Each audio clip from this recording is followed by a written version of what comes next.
ইরানে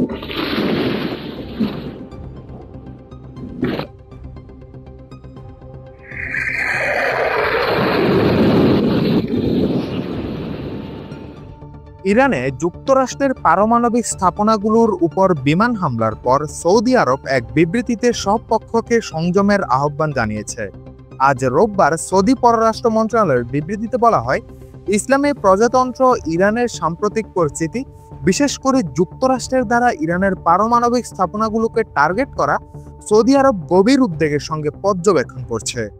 বিবৃতিতে আরও বলা হয়, উত্তেজনা কমানো এবং সংঘাত এড়ানোর লক্ষ্যে সংযম প্রদর্শনের প্রয়োজনীয়তা রয়েছে।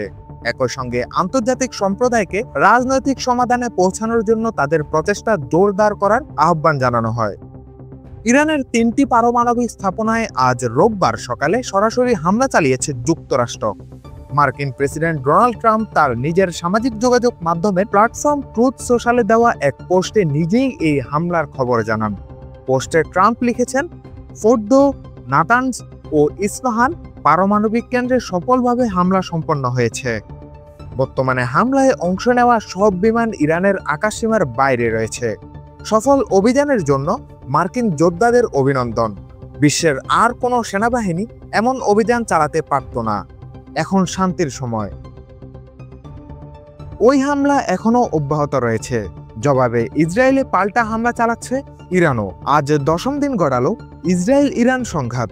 ইসরায়েলি কর্তৃপক্ষ জানিয়েছে, এই সংঘাতে এ পর্যন্ত ইসরায়েলের 24 জন নিহত হয়েছেন। অন্যদিকে ইরানের স্বাস্থ্য মন্ত্রণালয় জানিয়েছে, ইসরায়েলের সঙ্গে সংঘাত শুরু হওয়ার পর থেকে গত 8 দিনে ইরানে অন্তত 430 জন নিহত হয়েছেন।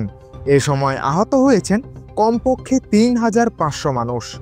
তবে যুক্তরাষ্ট্রভিত্তিক অধিকার সংগঠনের সংবাদ মাধ্যম human rights activist news agency বলেছে, ইরানে নিহতের সংখ্যা 657 জন।